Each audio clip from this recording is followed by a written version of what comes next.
కూడా చాలా ఇంపార్టెంట్ కదా. అందుకని నేను ఒకసారి ఆల్రెడీ ఇంట్లో 2 కాయలకి ఫుల్ ట్రై చేసి 2 కాయలు ఫుల్ కంప్లీట్ ఖాళీ అయిపోయాక నేను హ్యాపీగానే ఉన్నానని తెలిసి నేను మీకోసం ఈ పచ్చడిని చూపిస్తున్నాను.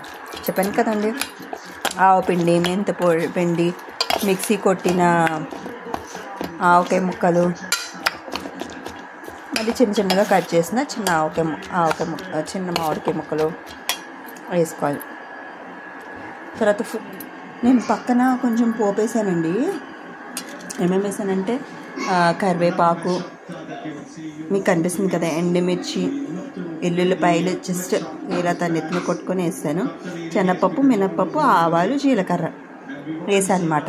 ఇది కూడా ఇందులో వేసేసుకోవచ్చు. ఇది కూడా నేను ఆ నూనెతోనే వేసాను. ఇది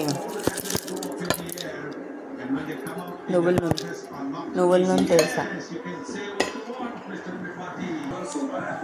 కొంచెం పచ్చి నూనె అంతే వేసి ఇష్టం వచ్చినట్టు పానీపూరి వాడు కలుపుతారు చూసారా, ఆయనకి మనకి పోటీ పెడితే ఎలా ఉంటుంది, అలా విన్ అయిపోవాలన్నమాట.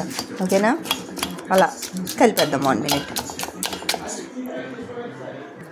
ఇలా బాగా మిక్స్ చేసిన తర్వాత చక్కగా ఈ జార్లోకి, బాటిల్లోకి ఫిల్ చేసేసుకొని ఫ్రిడ్జ్లో పెట్టుకొని ఎప్పుడు కావాలంటే అప్పుడు తీసుకొని తినేయడమే.